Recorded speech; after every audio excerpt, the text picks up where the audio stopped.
Sermão do Monte, capítulo 50, parte 3. A porta estreita. Porém, de conformidade com nosso Senhor, as coisas não são assim. O Evangelho de Jesus Cristo é por demais honesto para convidar as pessoas mediante tais artifícios. O Evangelho não procura persuadir-nos que a sua mensagem e as suas condições são fáceis para somente mais tarde começarmos a descobrir o quanto elas são difíceis. O Evangelho de Jesus Cristo anuncia abertamente, sem qualquer transigência e abrandamento, que a vida cristã é algo que começa por uma porta estreita e apertada. Desde o próprio começo, é absolutamente essencial que tomemos consciência disso. Consideremos, pois, essa questão um pouco mais detalhadamente. Desde o princípio nos é dito quanto a esse caminho de vida, antes de prosseguirmos, que se quisermos caminhar por ali, há coisas que teremos de deixar de lado e mesmo ultrapassá-las. Não há espaço para tais coisas, porque temos de inaugurar a nossa vida cristã passando por uma porta apertada e estreita. Gosto de pensar em uma borboleta giratória, como aquelas que há nos ônibus e que só admitem a passagem de uma pessoa de cada vez, e não mais. E a passagem é tão exígua que há coisas que o indivíduo simplesmente não pode levar consigo.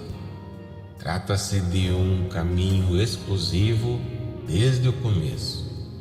É importante que consideremos o Sermão do Monte a fim de percebermos algumas das coisas que temos de deixar para trás.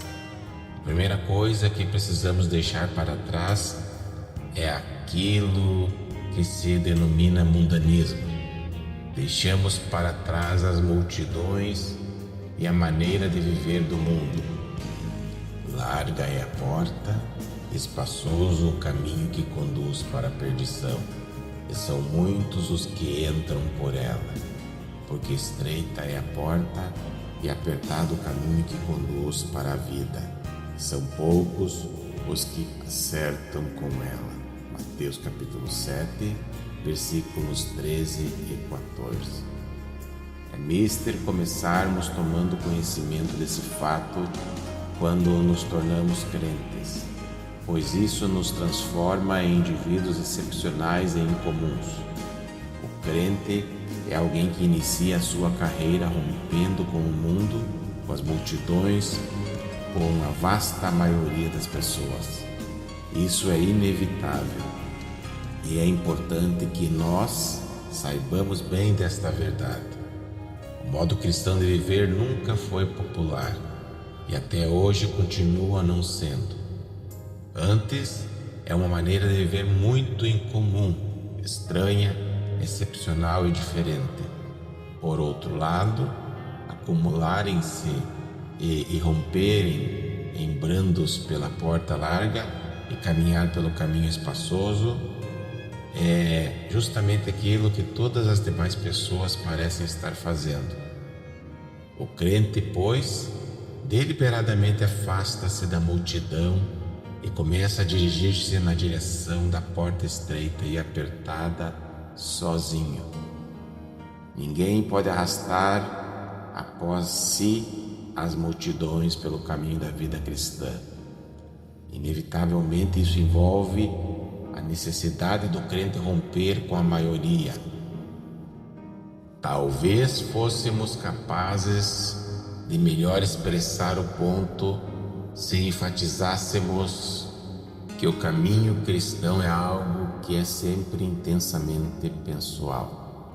Afinal de contas, nada é mais difícil na vida terrena do que percebermos que somos indivíduos que cada um de nós tem a sua própria e exclusiva vida. Todos nós gostamos muito de nos escravizar àquilo que todo o mundo está fazendo. Vivemos em um mundo repleto de tradições, hábitos e costumes, aos quais tendemos por conformar-nos. Essa é a coisa mais fácil e óbvia a ser feita. E podemos afirmar sem faltar com a verdade que nada existe que tanto odiemos como alguém que se mostre incomum e diferente dos outros.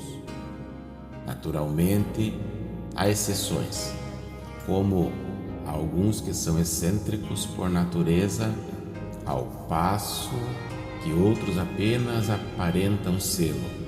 Porém, no que diz respeito à vasta maioria de todos nós, é verdade que todos gostamos de ser parecidos com a maioria. As crianças também são assim. Elas preferem que seus progenitores sejam iguais a outros pais. Não querem ver neles qualquer coisa que seja incomum. É motivo de admiração quando observamos como, instintivamente, as pessoas gostam de moldar-se a padrões referentes a costumes, hábitos e maneiras de comportar-se. E, de fato, em determinadas ocasiões isso chega a ser divertido. Ouvimos algumas pessoas objetando a tendência arregimentadora da legislação moderna. Essas pessoas manifestam sua opinião em altos brados, tal como quando defendem as suas crenças no individualismo e na liberdade do indivíduo. Não obstante, algumas vezes essas mesmas pessoas mostram ser típicas representantes de seção ou grupo particular no qual foram criadas e ao qual preferem pertencer. Assim, pode-se dizer quase prontamente qual a escola ou universidade que essas pessoas frequentaram. É que elas se conformaram a determinados padrões. Todos nós tendemos por inclinar-nos nessa direção, com o resultado que uma das coisas mais difíceis com que muitas pessoas se têm de defrontar quando se tornam crentes é que isso as transforma em indivíduos incomuns e excepcionais.